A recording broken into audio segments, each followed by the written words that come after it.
Everyone, how are you all? I hope आप सभी अच्छे होंगे। जैसा कि इस सीरीज़ में हम लोग कंटिन्यू कर रहे हैं हर एक चैप्टर का, यानी कि जो आपके हाफ ईयरली का सिलेबस है उनके हर एक चैप्टर का एक्सक्लूसिवली वन शॉट या और भी कोई इंपॉर्टेंट चीज़ें हैं तो मैं उसके बारे में वीडियो में आपको बता दे रही हूँ कि आप वो वीडियो पे देख सकते हो, या NCERT और NCIR और बोलूँगी मैं यहाँ पर NCERT तो कंपलसरी है, ठीक है।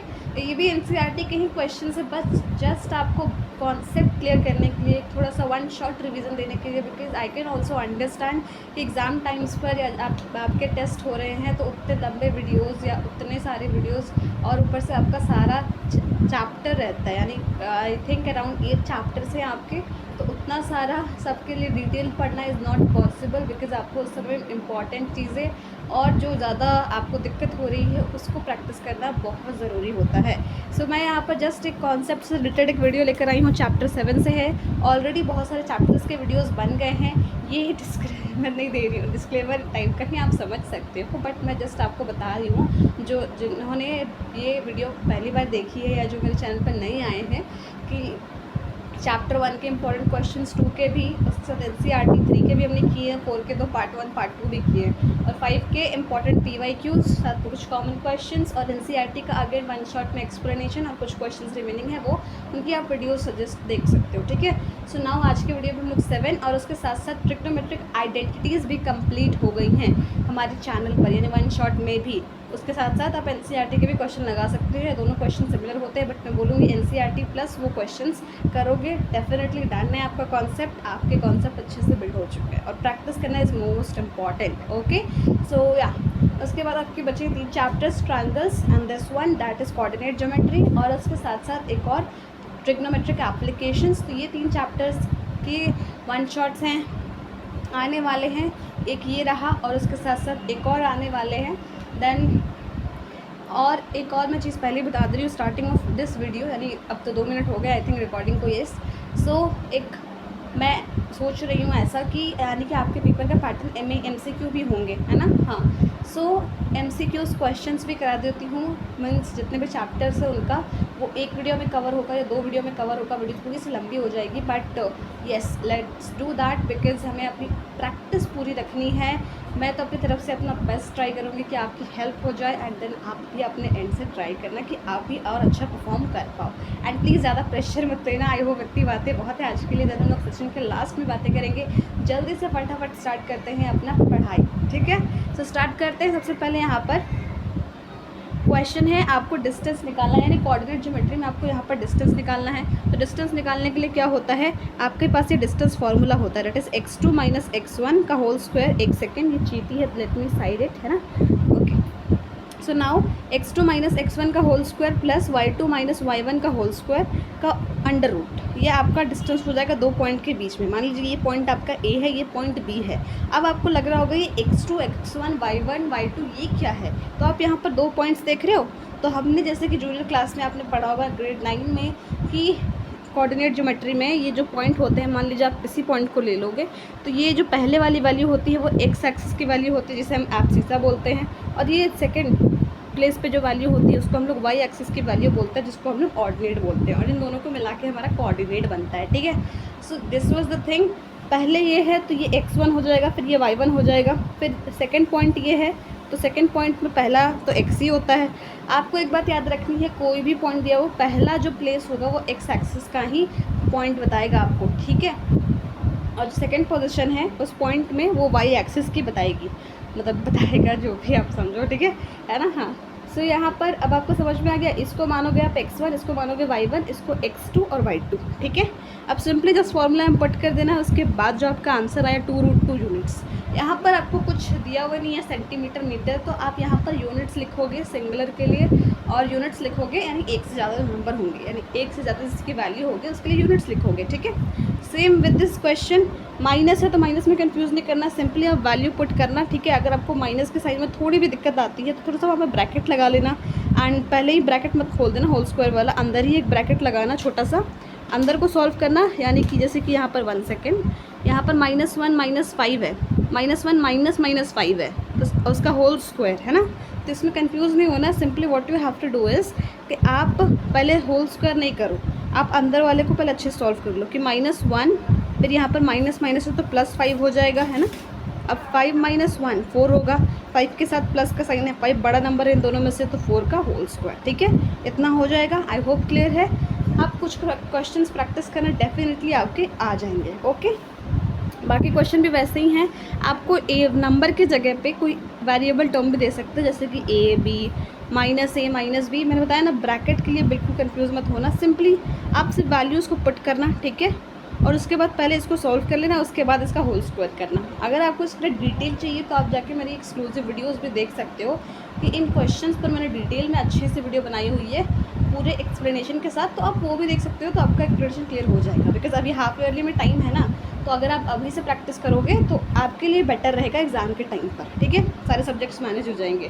तो ये सारे डिस्टेंस फार्मूला के क्वेश्चन है। आई होप इतना आपको क्लियर होगा ना। इस चैप्टर से और किस टाइप के क्वेश्चन आते हैं आपके हाफ ईयरली एग्जाम में या बोर्ड एग्जामिनेशन या टेस्ट में, ठीक है। सो और एक क्वेश्चन आता है, आपको कुछ पॉइंट्स दिए रहेंगे, 3 पॉइंट्स, और बताना होगा ये कोलिनियर है या नहीं। तो ये भी हम लोग डिस्टेंस फार्मूला के हेल्प से ही प्रूव करेंगे कि 3 पॉइंट्स कोलिनियर हैं या नहीं। अब एक डाउट आ रहा होगा कि डिस्टेंस फार्मूला से हम लोग कैसे प्रूव करेंगे कि ये तीनों पॉइंट्स कोलिनियर हैं कि नहीं है। सिंपली आपको पॉइंट्स के नाम नहीं दिए हुए, तो आप एक को एक ए पॉइंट मान लो, एक को बी मान लो, एक को सी मान लो, ठीक है। अब उसके बाद कोलिनियर के लिए कंडीशन क्या होती है, ये वाली, कि आपका कोई भी दो साइड्स का सम तीसरे के बराबर होना चाहिए। आप कोई भी ले सकते हैं यहाँ AB + BC = AC, यानी कि मैं इसको लिख दे रही हूँ AB + BC = AC, यानी दो साइड का सम तीसरे साइड के बराबर होना चाहिए, तब आपका कोलिनियर होता है। आप चाहो तो AB + AC या BC प्लस और क्या ले सकते हो आप, let me think, BC + AB आप ले सकते हो। वेट एक सेकेंड, BC + AB तो हमने लिया ही है, AB + AC = BC, ओके। अब अभी आपका AC बाहर गया, फिर BC गया, तब आपका AB जाएगा, AB जाएगा तो क्या बचेगा, AC + BC, यानी कि कोई भी दो साइड्स का सम तीसरे साइड के बराबर होना चाहिए। आप कोई भी साइड ले सकते हो, ठीक है। कोई भी साइड मतलब वही जो 3 साइड है उन्हीं का कोई भी तरीके से आप ले सकते हो, चाहे आगे के दो साइड लो, पीछे के दो साइड लो, उनकी दोनों साइड्स की जो वैल्यू आएगी उसका सम तीसरे के बराबर होना चाहिए। तो अब क्वेश्चन आया कि 3 पॉइंट्स दिए हुए हैं, हम लोग निकालेंगे कैसे कि AB का डिस्टेंस कितना है, मीन्स डिस्टेंस यहाँ मैंने बोल दिया, जो मैंने बोला कि ये दो का सम तीसरे के बराबर आना चाहिए, तो दो का सम या किसी एक का भी आपको निकालना होगा, तो यहाँ पे यूज़ डिस्टेंस फार्मूला, ठीक है। और डिस्टेंस फार्मूला को लोग ऐसे डिनोट करते हैं, AB के ऊपर, यानी कोई भी साइड है आपकी पिक्की हुई होगी तो उसके ऊपर ऐसे एक बार लगाते हैं, ओके। आपको यहाँ पर डिस्टेंस फार्मूला का यूज़ करना है, यानी इन दोनों पॉइंट्स को लो, x1 ये हो जाएगा, ये y1 हो जाएगा, ये x2 हो जाएगा, ये y2 हो जाएगा, इससे इसकी वैल्यू आ जाएगी। फिर BC लो, यानी दो ही पॉइंट्स में तो आपके डिस्टेंस फार्मूला से वैल्यू आ जाती है ना। तो दो पॉइंट्स लेकर, यानी कि आप दो पॉइंट्स क्या BC ले रहे हो तो B और C की पॉइंट की वैल्यूज़ लोगे ना इस फार्मूला में पुट करने के लिए, तो वही लेना है, बस डिस्टेंस फार्मूला का यूज़ करना है। अब आपके पास इस साइड की ये आ गई, इस साइड की ये आ गई, और इस साइड की ये आ गई। तो मैंने इसको अभी पूरा क्या बोलते हैं उसको सिंपलेस्ट फॉर्म में नहीं लिखा है, बट देखने से क्या लग रहा है हमें कि पहले वाले की वैल्यू आई √5, इसकी आई 2√53, इसकी भी कुछ वैसे ही आएगी वैल्यू, बिकॉज √265 है। तो ये किसी तरीके से दो साइड का सम तीसरे के बराबर नहीं दिख रहा है, दैट्स वाई यहाँ पर आपको लिख देना है कि ये कोलिनियर नहीं है, ठीक है। आई होप इतना क्लियर होगा आपको, लाइट का इशू नहीं है ना, yes. So now coming to the next question. और किस टाइप के क्वेश्चन आते हैं, और तो एक बहुत कॉमन टाइप के क्वेश्चन भी आते हैं, वो मैं आपको आगे ही बताऊंगी। सो फटाफट से डिस्कस करते हैं। आई होप इतना क्लियर हो गया होगा, बिकॉज ये क्वेश्चन कंपलसरी आता है 2 मार्क्स का, 2 मार्क्स नहीं तो 3 मार्क्स के तो आते ही हैं। बट समझ जाओ कॉन्सेप्ट कि दो साइड का सम तीसरे के बराबर होना चाहिए, और जो साइड्स की लेंथ है आप कैसे निकालोगे, डिस्टेंस फार्मूला से। डिस्टेंस फार्मूला कैसे निकालते हैं वो मैंने पहले बता दिया है, ओके। आई होप इतना डन है। Now coming to the next question. आपको कुछ ऐसे भी क्वेश्चंस मिल जाएंगे, कुछ पॉइंट्स दे देंगे, रोलिंग के ट्रायंगल के पॉइंट्स है, आप बताओ ये आइसोसेलेस ट्रायंगल के है या नहीं। तो इसके लिए और भी टाइप के क्वेश्चन आ सकते हैं कि ये स्क्वायर है या रोम्बस है या पैरेललोग्राम है, तो आपको उनकी प्रॉपर्टीज़ आनी बहुत ज़रूरी है। बिकॉज आप यहाँ पर डिस्टेंस फार्मूला तो आपके पास है, पॉइंट्स भी हैं, मान लो स्क्वायर रहेगा, रोम्बस रहेगा या पैरेललोग्राम रहेगा, तो उसमें 4 साइड्स दे देंगे, यानी 4 पॉइंट्स दे देंगे और बोलेंगे प्रूव करो उसको।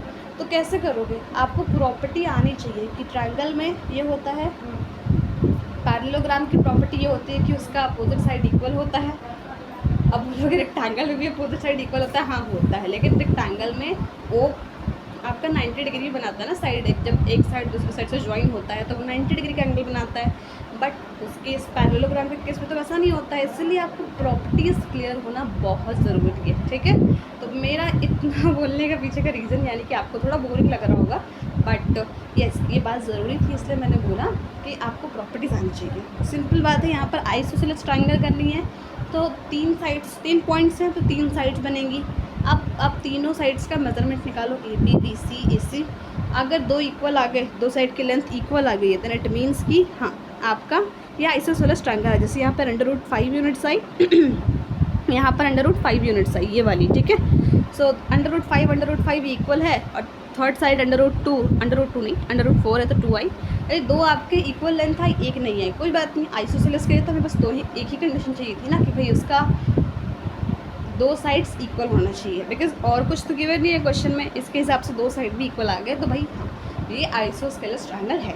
ओके, आई होप ये डन होगा, थैंक यू। अब चले आगे बढ़ते हैं। अब यहाँ पर आपको 4 पॉइंट्स दिए हुए हैं, मैंने क्वेश्चन है लिखा है, ये वही वीडियो है यानी कि इसी से मैंने एनसीईआरटी के क्वेश्चंस कराए हैं, एंड ये एनसीईआरटी के क्वेश्चंस है गाइस, ठीक है।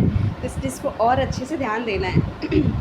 Sorry about my vocal tone, so I will try to improve it, because थोड़ी मौसम की गड़बड़ हो रही है अभी, दैट्स वाई ये इफेक्ट आ रहा है, बट लेट्स स्टार्ट। सो यहाँ पर आपको 4 पॉइंट्स दिए हुए थे, आपको प्रूव करना था स्क्वायर है। सिंपल सी बात है, 4 साइड्स है, चारों साइड की लेंथ निकालो, अगर इक्वल आ गई बस स्क्वायर है। निकाला हमें डिस्टेंस फार्मूला से, इक्वल आ गई तो वाह वो हो गया square. Now coming to that question number 6, यहाँ पर आपको 6 के भी बड़े पार्ट्स थे, इसमें जस्ट एक एक क्वेश्चन आपको बताना है किस टाइप का क्वाड्रिलेटरल है ये। तो सिंपली क्वाड्रिलेटरल की बात आई तो यहाँ पर आपको चेक करना होगा चारों साइड्स का लेंथ निकाल के, देन प्रॉपर्टी माइंड में रिमेंबर करनी होगी कि हाँ जैसे कि इसमें भी चारों साइड सेम आए, तो उसके बाद सेम आए तो ये स्क्वायर लिख सकते हैं हम लोग। तो ये क्वेश्चन तो हो गया डन। ना कमिंग टू द नेक्स्ट, इसमें भी 4 पॉइंट दिए हुए हैं आपको। अब इसमें बताना है क्वाड्रिलेटरल है या नहीं। तो आप देख सकते हो चारों की लेंथ डिफरेंट आई है, किसी की सेम नहीं आई, इसलिए क्वाड्रिलेटरल नहीं है। Okay, now coming to the next one, यहाँ पर आपकी फिर 4 साइड्स दी हुई हैं, यानी कि 4 पॉइंट्स दिए हुए आप बोल सकते हो। अब उसके बाद आप क्या देख सकते हो यहाँ पर कि इसमें आपकी जो अपोजिट साइड है उसकी लेंथ इक्वल आ रही है, यानी अपोजिट साइड आप बोलो या ऐसे भी देख सकते हो कि 2 साइड है जिसकी सेम लेंथ आ रही है और 2 साइड है जिसकी सेम लेंथ आ रही है, यानी 4 साइड होती है ना, 2 सेम आ रही है, 2 की एक वैल्यू आ रही है, 2 की एक वैल्यू आ रही है, ठीक है। 2 की एक वैल्यू आ रही है, 2 की एक वैल्यू आ रही है, तो ये तो पैरेललोग्राम भी हो सकता है ना। So length of opposite sides are equal, तो आप इसको क्वाड्रिलेटरल बोल सकते हो। और उसके साथ साथ आप एक और चीज़ कर सकते हो कि अगर यहाँ पर लेंथ अपोजिट साइड से हमने निकाल लिया, यहाँ पर प्रॉपर्टी बहुत एक इम्पॉर्टेंट रोल प्ले करेगी, क्योंकि वो पैरेललोग्राम भी हो सकता है और रेक्टेंगल भी हो सकता है। तो पैरेललोग्राम और रेक्टेंगल के बीच का डिफरेंस हटाने के लिए, यानी कि आपका माइंड का कन्फ्यूजन दूर करने के लिए कि ये जो हमारा क्वाड्रिलेटरल है या जितनी वैल्यू आई वो क्वाड्रिलेटरल मीन्स रेक्टेंगल की आई या पैरेललोग्राम की आई, तो आप उसके डायगोनल्स लें। डायगोनल्स की जो वैल्यूज़ आएंगी, बिकॉज रेक्टेंगल और पैरेललोग्राम में डायगोनल्स की वैल्यू उसमें डिफरेंस होता है। एंड प्लीज़ आप मुझे कमेंट में बताना, मैं भी जानना चाहती हूँ आपको कितनी प्रिपरेशन कर रहे हो और किस हद तक आपकी प्रिपरेशन है कि रेक्टेंगल और पैरेललोग्राम के डायगोनल्स के प्रॉपर्टीज़ में क्या डिफरेंस है, कि पैरेललोग्राम के डायगोनल्स क्या करते हैं और रेक्टेंगल के डायगोनल्स क्या करते हैं, मीन्स करते कुछ नहीं है, उनकी प्रॉपर्टीज़ क्या हैं, बस ठीक है। आप मुझे वो बताना, इसलिए यहाँ पर आंसर मैंने कंप्लीट नहीं लिखा है। Okay, now coming to the next, और किस टाइप के क्वेश्चन आते हैं तो स्किप मत करना वीडियो को, बिकॉज इसमें आपको टाइप्स ऑफ क्वेश्चंस दिखाए जा रहे हैं और वो एनसीईआरटी से ही आते हैं मोस्टली क्वेश्चंस। मीन्स मैं ये नहीं बोलूँगी पूरा एनसीईआरटी से ही आता है, बट एनसीईआरटी से भी आता है। ओके, सो आपको कुछ ऐसे टाइप के भी क्वेश्चन मिल जाएंगे कि find the point on the x axis which is equi distance from इतना एंड इतना। तो यहाँ पर सबसे पहली बात आपको इक्वी डिस्टेंस बोला गया है, तो यहाँ पर आप एक लाइन समझ सकते हो, ये लाइन है उस टाइम भी समझाई थी। तो मान लो आपका है ये ए पॉइंट और ये बी पॉइंट, तो ये तो आपको गिवन है, ठीक है। अब आपको एक पॉइंट ले लेना है पी, तो आपको इस पी पॉइंट की वैल्यू निकालनी है, बिकॉज ये पॉइंट ए से भी इक्वी डिस्टेंस पे है, बी से भी इक्वी डिस्टेंस पे। अब समझना है कि इक्वी डिस्टेंस का मतलब क्या हुआ, यानी कि पी की जितनी ए से दूरी है उतनी ही दूरी पी की बी से है, यानी A P is equals to P P या बी पी, जो भी आप बोलो, ठीक है। यहाँ से यहाँ तक का डिस्टेंस यहाँ इसके बराबर है, यहाँ से यहाँ तक का डिस्टेंस का, यानी इधर का डिस्टेंस इक्वल है। तो अब एक और चीज़ दी हुई है आपको, यानी कि वो पॉइंट एक्स एक्सिस पर है, तो यहाँ पर पूरा कोऑर्डिनेट नहीं बनाना है कि उसका डायग्राम बना लो, ये बस मैंने आपको समझाने के लिए बताया है, लेकिन क्वेश्चन को भी ध्यान से पढ़ना है। मैं हमेशा बोलती हूँ कि प्लीज़ क्वेश्चन को आप अच्छे से पढ़िए। एंड यहाँ पर ये एक्स एक्सिस पर इट मीन्स क्या, कि जो पी पॉइंट होगी उसका जो वाई पोजीशन था, मैंने बताया था ना कि जो यहाँ पर सेकंड प्लेस पर होती है उसको वाई पोजीशन बोलते हैं, तो ये 0 हो जाएगा। बिकॉज ये बेसिक्स कोऑर्डिनेट ज्योमेट्री में आता है कि कोई भी एक्स एक्सिस पे मान लो पॉइंट रहेगा तो वो तो एक्स एक्सिस पे ही डॉट रहेगा ना, ये होता है एक्स एक्सिस है, हमारे वाई एक्सिस पे तो नहीं है, ये तो बस एक्स एक्सिस पर ही है। वाई एक्सिस की वैल्यू फिर क्या हो जाएगी 0, बिकॉज यहाँ पर ओरिजिन होता है, तो एक्स एक्सिस की मान लो 2 वैल्यू होती है, 0 हो गई। तो वही केस आपको यहाँ दिया हुआ है कि ये पॉइंट एक्स एक्सिस पर है, तो आप यहाँ पर क्या करोगे, इसका जो एक्स प्लेस होगा उस पर तो एक्स लिखोगे, बिकॉज आपको वो पता नहीं है, वही तो फाइंड करना है। लेकिन वाई पोजीशन आपको क्वेश्चन में हिंट दिया हुआ है कि वो एक्स एक्सिस पे है, इसलिए उसका वैल्यू 0 होगा, ये आपको सोचना पड़ेगा, ठीक है ना। कमिंग टू दैट, सिंपली क्या करना होगा, हमें क्या पता चला कि यहाँ का डिस्टेंस इज इक्वल्स टू यहाँ का डिस्टेंस, तो सिंपली डिस्टेंस फॉर्मूला लगाएंगे और ए पी की डिस्टेंस निकालेंगे और पी बी की। अब आपको लग रहा होगा ए पी और पी बी की डिस्टेंस कैसे निकलेगी, निकल जाएगी। ये आपका पॉइंट ये है, पी ये है, तो आप जो x1 y1 x2 y2 करते हो उसी को मान लो, इसको x1 मान लो या इसको x2 मान लो, इसको y1 मान लो, इसको y2 मान लो, सेम इसके साथ करना, फिर से x1 इसको मान लेना, x2 इसको मान लेना, और सिंपली आपको वो फॉर्मूला अप्लाई कर देना है, ठीक है। उसके बाद यहाँ पर अंडर रूट होता है तो स्क्वायरिंग करेंगे, स्क्वायर करने से क्या होता है, आपके रूट्स हट जाते हैं, रूट्स हट जाएंगे, सॉल्व करोगे x की वैल्यू आ जाएगी। लेकिन सॉल्व करना ज़रूर, ये थोड़ा लेंथी लगेगा, थोड़ा लगेगा कि कन्फ्यूज़न हो रहा है, क्या होगा, हमारा आंसर सही आ रहा है कि नहीं आ रहा, बट ट्राई करना एक बार, ठीक है। अब उसके बाद आपकी जो x की वैल्यू आई उसको पुट करके आंसर में लिख देना है। ऐसा नहीं कि आपने इतना सॉल्व किया और आंसर हो गया, नहीं, ऐसा नहीं चलेगा। आपको x की भी वैल्यू निकालनी होगी और उसके बाद जो पॉइंट P हमने माना था उसकी जगह पर पुट करके हेल्स करके लिखना होगा, ठीक है। आई होप इतना क्लियर होगा। Now coming to the next type of question, कि ऐसे भी क्वेश्चन आते हैं कि आपको दिया हुआ है कि 2 पॉइंट के बीच का डिस्टेंस इतना है, तो आप बोलोगे कि भाई इसमें फाइंड क्या करना है, आपको तो दिया हुआ है कि डिस्टेंस इतना है, ना तो इसमें कोलिनियर प्रूफ करना है, ना क्वाड्रिलेटरल से रिलेटेड कुछ क्वेश्चन है, ना ट्रायंगल से रिलेटेड है, और ना ही इक्वी डिस्टेंस वाला है जो अभी हमने समझा। तो क्या करना है, क्वेश्चन को ध्यान से पढ़ो। यहाँ पर आपको find the value of Y, Y की वैल्यू फाइंड करनी है। अब वाई कहाँ है, वाई आपका क्यू पॉइंट के वाई के प्लेस पे है, तो ये कैसे फाइंड होगा, सिंपल सी बात है, इन दोनों पॉइंट के बीच का डिस्टेंस 10 यूनिट्स है, यानी 10 है ना। तो इन दोनों के बीच का डिस्टेंस हम लोग निकालते कैसे हैं, डिस्टेंस फार्मूला से। तो सिंपली वही अप्लाई करेंगे और इक्वल में इक्विवेलेंट यानी इसके सामने इक्वल करके 10 लिख देंगे, बिकॉज इसका डिस्टेंस तो अल्टीमेटली 10 ही आएगा ना, बिकॉज क्वेश्चन में गिवन है। अब उसके बाद दिक्कत क्या आएगी, यहाँ पर स्क्वायर रूट रहेगा, तब स्क्वायर रूट क्या करें, सिंपली इसका स्क्वायर कर दो, स्क्वायर रूट करोगे तो हट जाएगा। अब स्क्वायर आप इस साइड कर रहे हो, जब भी स्क्वायरिंग करते हो दोनों साइड करनी है, इतना याद रखना, ओके। तो स्क्वायर करोगे तो कुछ नहीं होगा, बस स्क्वायर रूट हट जाएगा, अंडर रूट हट जाएगा, है ना। तो उसको करने के लिए हम लोग ने स्क्वायरिंग किया दोनों साइड, तो यहाँ 10 का भी स्क्वायर होगा तो 100। अब सिंपली क्वाड्रेटिक इक्वेशन बनेगी। एंड ये कैसे सॉल्व करते हैं फैक्टराइजेशन मेथड से, वो मैंने आपको क्वाड्रेटिक इक्वेशन के पार्ट 1 में आई थिंक बताया था, पार्ट 1 या पार्ट 2, तो इसलिए प्लीज़ डिटेल में उसको मैंने बताया था, उसको आप उसको देख लेना। बिकॉज हर वीडियो में हर चीज़ फिर बैक टू बैक बताना इज़ नॉट गुड, बिकॉज आपकी बेस स्ट्रॉन्ग होनी चाहिए, आपको वो चीज़ें आनी चाहिए सो दैट आपके आगे वाले चैप्टर्स भी स्ट्रॉन्ग रहे, ओके। आई होप इतना क्लियर है। अब उसके बाद वाई की वैल्यू आई गई, यहाँ पर याद है ना वाई की वैल्यू आप हेल्स करके लिख सकते हो, चाहो तो आप सिर्फ पॉजिटिव लिख सकते, पॉजिटिव वाली वैल्यू लेते हैं हम लोग नॉर्मली, बट आप नेगेटिव वाली भी लिख सकते हो, ओके, है ना। आई होप इतना क्लियर है, ठीक है ना। Coming to the next question, next question भी वैसे ही है इक्वी डिस्टेंस वाला, ये दोनों क्वेश्चन, तो इसमें ज़्यादा हम लोग डिस्कशन नहीं करेंगे, जस्ट एक शॉर्ट में देख लेते हैं, ठीक है। तो क्या करेंगे यहाँ पर, आपको सबसे पहली बात मैं बोलती हूँ, कभी भी क्वेश्चन मिले प्लीज़ उसको पढ़ना एक बार ज़रूर, एंड आपको जैसा लग रहा है उसको एक बार रफ में बनाना, नहीं तो डायरेक्टली बनाना अगर थोड़ा कन्फर्म है। जैसे कि यहाँ पर क्या बोला गया कि एक पॉइंट है, ये इक्वी डिस्टेंस है इतना और इतना के, तो find the value of x and also find the value of distance between P Q R and T R. तो Q R and P R, तो क्यू की वैल्यू भी है आपके पास, पी की वैल्यू भी है, लेकिन आर की वैल्यू में एक्स, यहाँ पर एक्स प्लेस में जो वैल्यू होती है वो नहीं है, वो एब्सेंट है ना, है ना। तो आपको एक्स की वैल्यू फाइंड करनी होगी। आप कैसे करोगे, सिंपल सी बात है, आप पहले पिछले वाले क्वेश्चन में हमने इक्वी डिस्टेंट पॉइंट को फाइंड किया था, तो वही फॉर्मूला हम लोग फिर से अपनाएंगे कि मान लो ये डायग्राम आपने समझा कि P Q is equals to Q R, तो P Q is equals to Q R. इसको डिस्टेंस फॉर्मूला हम पुट करेंगे। यहाँ पर मैंने इस बार अंडर रूट नहीं दिया है बिकॉज वो स्क्वायरिंग से हट गया है, आप लेकिन लिख देना, ठीक है। हाँ, डिस्टेंस फार्मूला मैंने अप्लाई किया है। उसके बाद जो x है उसको x जो जहाँ पर आपको x की ज़रूरत पड़ेगी, यानी ये जो x है इसकी जो वैल्यू की ज़रूरत पड़ेगी आप x ही लिखना, ओके। बिल्कुल सेम है, बस इक्वल कर देना है और उसके बाद x इज इक्वल्स टू 4 आ जाएगा, है ना। सो आई होप इतना क्लियर होगा आपको। x की वैल्यू आ गई तो r की जगह पे x की वैल्यू को पुट कर देंगे 4 6। अब आपको जो डिस्टेंस निकालना था वो निकाल लो डिस्टेंस फार्मूला से, QR और PR, है ना।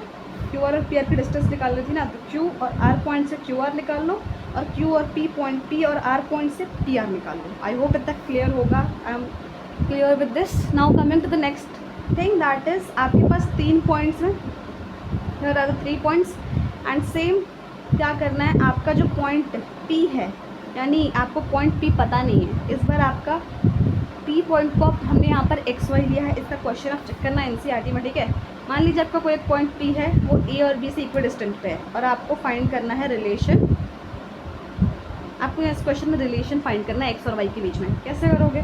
सिंपल सी बात है, हमें P पॉइंट पता ही नहीं है तो P पॉइंट पे x की जगह पे x लिखेंगे, y की जगह पे y लिखेंगे, बिकॉज क्वेश्चन में गिवन नहीं है कि वो पॉइंट P x एक्सिस पर लोकेट है या y एक्सिस पर लोकेट है।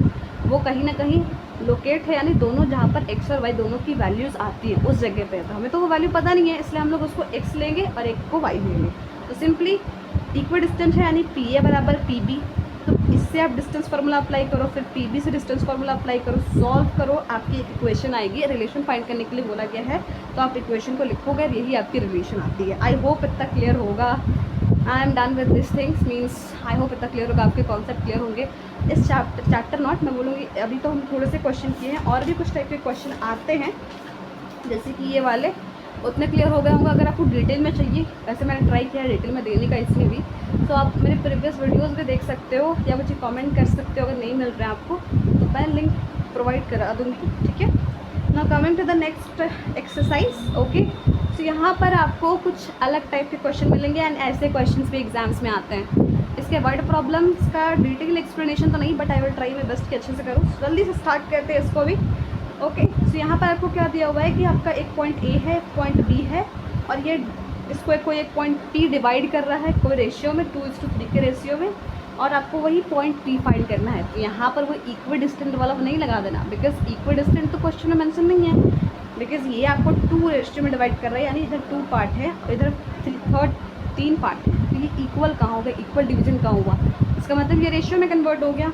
तो इसलिए हम इसका रेशियो लेंगे 2:3। तो इसके लिए आप अप्लाई करोगे सेक्शन फार्मूला, जो होता है NCERT में। तो आपकी कोई और लैंग्वेज नहीं बोलूँगी, बट वो कुछ और टर्म्स यहाँ पर दिए, यही फार्मूला है बट टर्म्स कुछ डिफरेंट है, बट इसको आप याद करोगे तो ईजिली रिमेंबर हो जाता है। रेशियो को आपने M/N का रेशियो मान लिया है, और सेक्शन फार्मूला आपका हो जाएगा MX2, यानी x2 ये हो जाएगा plus NX1 upon M+N, comma, यहाँ कॉमा है, ठीक है, ध्यान से देखना, My2 plus NY1 upon M+N, okay. अब सिंपली वैल्यूज़ को पुट करो, आपके पास ये जो वैल्यू आएगी यानी 1,3, यही आपकी पॉइंट P की वैल्यू आएगी। यही फाइंड करना था क्वेश्चन में। आई होप इतना क्लियर होगा। नाउ ये क्वेश्चन कभी तो आपको रेशियो गिवन होगा, लेकिन कभी कभी कुछ लैंग्वेज दी हुई होगी। ये एक AB लाइन सेगमेंट है, इस डिवाइडेड इनटू 3 पार्ट्स। 3 पार्ट्स में डिवाइड है, यानी क्या, जैसे कि यहाँ पर एक पॉइंट था तो ये 2 पार्ट्स में डिवाइड था, तो वैसे यहाँ 2 पॉइंट्स होंगे तो 3 पार्ट्स में डिवाइड होंगे। ऐसे क्वेश्चन है तो प्लीज़ आप एक डायग्राम बना लो, साइड में पेंसिल से बनाना, यहाँ समझाने के लिए आपको पेंसिल बनाया गया है, ठीक है।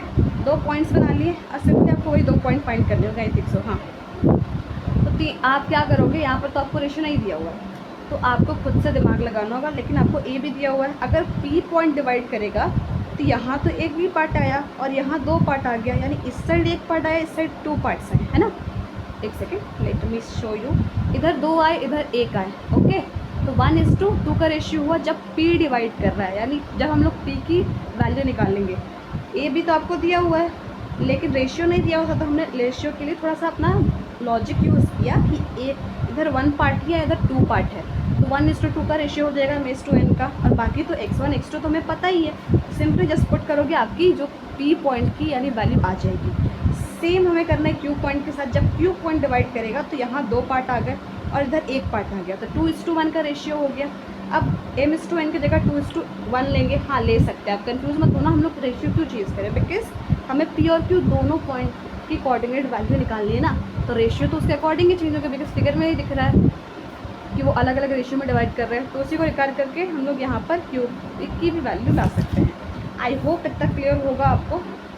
नाउ अब इसमें एक और वैरायटी आती है क्वेश्चन की, है ना, कि अब आपको रेशियो ही नहीं दिया हुआ है और इस बार वो भी नहीं बताया गया है कि ये 3 पार्ट में डिवाइड है या 4 पार्ट में, और ये भी अगर नहीं दिया हुआ है तो आप बोलोगे यहाँ पर आपको एक पॉइंट मीन्स क्वेश्चन में क्या दिया हुआ है कि कोई एक पॉइंट है वो ए और बी को डिवाइड कर रहा है, तो आपने एक पॉइंट बना लिया और ए और बी यहाँ है, तो आप बोलोगे कि ये 2 पार्ट हो गए, तो इधर एक पार्ट है इधर एक पार्ट है, नहीं वैसा नहीं होता है। अगर वैसा होता है तो क्वेश्चन में इक्वल डिस्टेंट गिवन होता है, अगर इक्वल डिस्टेंट है तभी आप 1:1 का रेशियो लोगे, ठीक है।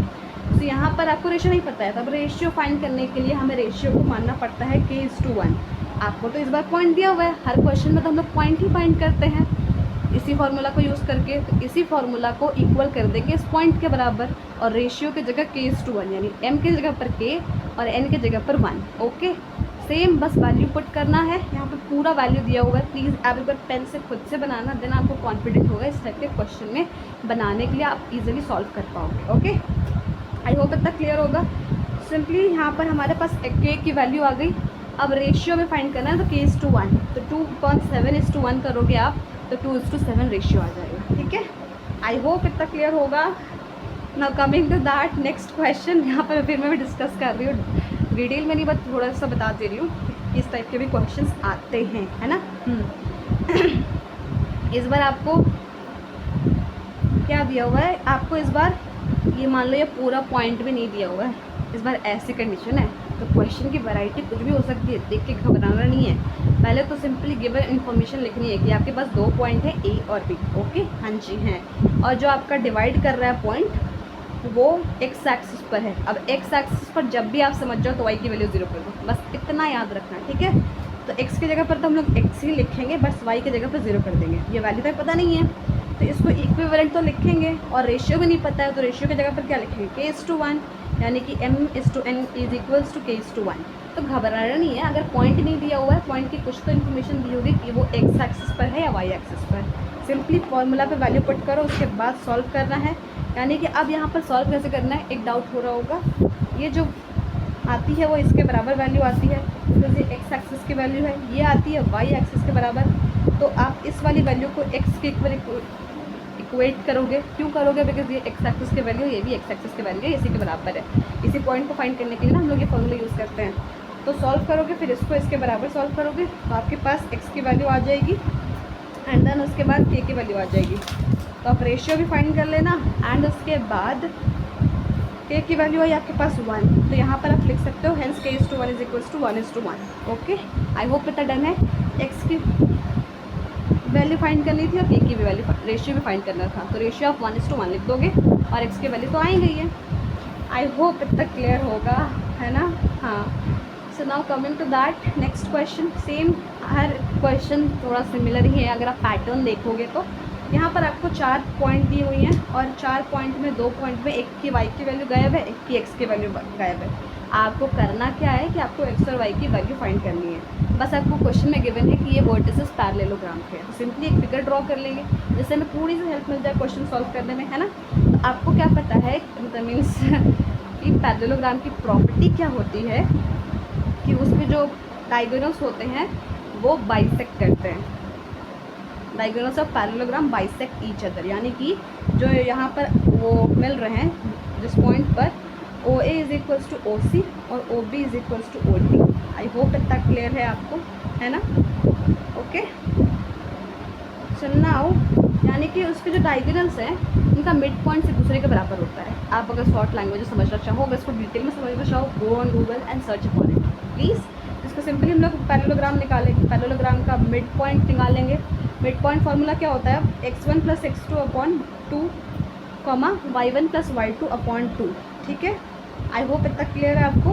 यानी कि आपने ये डायगोनल देख लिया। अगर आपको मिड पॉइंट निकालना है इसका तो x1 + x2 upon 2, y1 + y2 upon 2, इससे कुछ वैल्यू आएगी। देन सेकंड डायगोनल से आप कुछ निकालोगे। अब उसके बाद जो मिड पॉइंट है वो तो दोनों एक दूसरे के बराबर होते हैं ना, तो इसकी जो x की वैल्यू आई है इससे इक्वेट करो और इसकी जो x की वैल्यू y की वैल्यू आई इससे इक्वेट करो। आई होप इतना क्लियर होगा। अगर आपको थोड़ा सा भी कन्फ्यूजन है please go on Google with this means with not with this property for this property, check करो थोड़ा अपने से भी। आप करोगे ना सर्च तो आपको चीज़ें लंबे समय तक याद रहती है कि हाँ मैंने ये सर्च किया था तो ऐसा हो सकता है ना। Now coming to the next question, यहाँ पर क्या हुआ है, सेम मिड पॉइंट वाला यूज़ होगा। कैसे होगा, बिकॉज एक सर्कल है उसका डायमीटर है। अब डायमीटर आई आप क्वेश्चन में गिवन है ना, ए भी आपका डायमीटर है, तो इसका कोऑर्डिनेट दिया आपको फाइंड करना है। ये एक सेकेंड में पढ़ लेती हूँ पहले क्वेश्चन कि यहाँ पर आपको फाइंड करना है ए पॉइंट का कोऑर्डिनेट, यानी इसका फाइंड करना है और आपको बी दिया हुआ है, ओ दिया हुआ है। कैसे करोगे, जो ओ होता है आपका मिड पॉइंट होता है, यानी ओ ए बराबर ओ बी, बिकॉज रेडियस है वो, है ना। तो क्या करोगे आप, मिड पॉइंट फार्मूला यूज़ करोगे। ए की जगह पर हम लोग ले सकते हैं एक्स वाई, बिकॉज हमें पॉइंट पता नहीं है ना। एक्स वाई ले लिया। अब उसके बाद x + 1 y + 4 = 2 और -3। एक्स के जगह इसके जगह पर आप इसको इक्वेट करो एक्स एक्सिस की वैल्यू को, और उसके बाद y वाली को y के इक्वेट करो। क्या आपका पूरा सोल्यूशन है, चेक कर लेना। आई होप इतना क्लियर होगा। Now next type of question, ये क्वेश्चन ये तो मैंने ऑलरेडी करा रखा है, 4 पार्ट में डिवाइड हुआ है। तो एक बार कुछ में होगा 1.13 फिर 2 2 फिर 3 1, ये आपको खुद से बना के सॉल्व करना होगा, ठीक है। आई होप इतना क्लियर होगा। प्लीज़ इसको खुद से करना। एंड इसको मैं बता दे रही हूँ। एंड एक और चीज़ बोलना चाहूँगी, जब भी क्वेश्चन में गिवन हो ना रेशियो, तो प्लीज़ देख लेना कि वो पॉइंट से कैसा रेशियो जाए। जैसे कि AP = 3/7 AB, है ना। AP = 3/7 AB। तो अब उसके बाद क्या करोगे आप, यहाँ पर 3:7 रेशियो ले लोगे। बट देखो तो सही, 3:7 AB, अगर AP की वैल्यू जो है वो 3:7 AB, तो वो रेशियो कहाँ आ रही है, वो आप एक तरीके से समझ सकते हो कि हाँ AP/PB = 3:7 है कि नहीं। बट थोड़ा चेक भी करना होगा ऐसे करके। अगर AB लिखा हुआ है तो एक बार प्लीज़ चेक कर लेना कि AB हम लोग AP + PB भी लिख सकते हैं, है ना। अब उसके बाद सिंपली सॉल्व करो तो AP/PB, यानी कि आपको हमेशा याद रखना है कि आपको जो रेशियो लेना है वो इसका लेना है, AP और PB का। आपको AP और AB का नहीं लेना है। तो ये मैंने जस्ट बताने के लिए लिखा है, इस पे ध्यान नहीं देना है। जस्ट रिमेंबर वन थिंग कि आपका जो रेशियो है वो पॉइंट के बीच का होना चाहिए, यानी इस पॉइंट के साथ भी होना चाहिए और इस पॉइंट के साथ भी होना चाहिए, यानी बीच वाले पॉइंट के साथ दोनों होना चाहिए उसका पॉइंट, तभी रेशियो होगा। तो आई होप इतना क्लियर होगा। या डिटेल में चाहिए तो प्लीज़ आप वाली वीडियो देख लेना। आई होप इतना क्लियर होगा। तो ये डन है। अब उसके बाद आपको इसका एरिया निकालना है। कैसे निकालोगे, सिंपली 4 आपको दिए हुए हैं रोम्बस के, तो एरिया क्या होता है 1/2 × D1 × D2, यानी diagonal 1 × diagonal 2। So simply diagonal का फाइंड कर लो आप डिस्टेंस फार्मूला से। 2 पॉइंट है ना, डिस्टेंस फार्मूला तो लग ही सकता है। अब उसके बाद जो वैल्यू आएगी उसको सॉल्व कर लेना, ठीक है। एंड अगर आपको दिक्कत होती है कि इसको कैसे करें तो इसको सिंपली फैक्टराइज करना। I hope not means I think so, ये मैंने बहुत सारी वीडियोज़ में बताया हुआ है कि अगर आपको रूट हटाने में दिक्कत हो रही है तो आप क्या कर सकते हो, उसका फैक्टराइजेशन निकाल सकते हो और सिंपली जैसे 2 से डिवाइड करते हो तो कैसे करते हो करो। और उसके बाद जो आपकी सेम वैल्यूज़ होंगी 2, वो तो 1 हो जाती है ना। 2 जो भी वैल्यू होती है वो 1 हो जाती हैं, तो जो बचेगा वो रूट के अंदर रहेगा और जो बाहर निकल गए यानी जिन सेम थे उनका मल्टीप्लाई हो जाएगा 3 × 2, है ना, 6 × 2। तो आई होप इतना क्लियर होगा ना। देखते हैं आगे भी क्वेश्चन है या नहीं। बाकी भी ये क्वेश्चन सेम ही होंगी, ये वर्ड प्रॉब्लम्स हैं, तो इनके लिए मैं बोलूँगी कि प्लीज़ आप जाकर देख सकते हो वो वाली वीडियो। मैं उसका लिंक डिस्क्रिप्शन बॉक्स में दे दूँगी, बिकॉज इसका एक्सप्लेनेशन बहुत बड़ा है, बहुत बड़ा नहीं बट थोड़ा डिटेल में है, तो आप वो वाली वीडियो भी देख सकते हो। मैं उसका लिंक डिस्क्रिप्शन बॉक्स में श्योरली प्रोवाइड करा दूँगी, ठीक है। ओके, आई होप इतना क्लियर होगा आपको एंड आज का सेशन पसंद आया होगा। So thank you so much for watching and keep practising and have patience. Means थोड़ा रिलैक्स भी रहना है, एग्ज़ाम का प्रेशर बिल्कुल नहीं लेना है ज़्यादा, थोड़ा ज़्यादा माइंड पर प्रेशर नहीं आने देना है, अच्छे से सब कुछ हो जाएगा, है ना। Yes, thank you.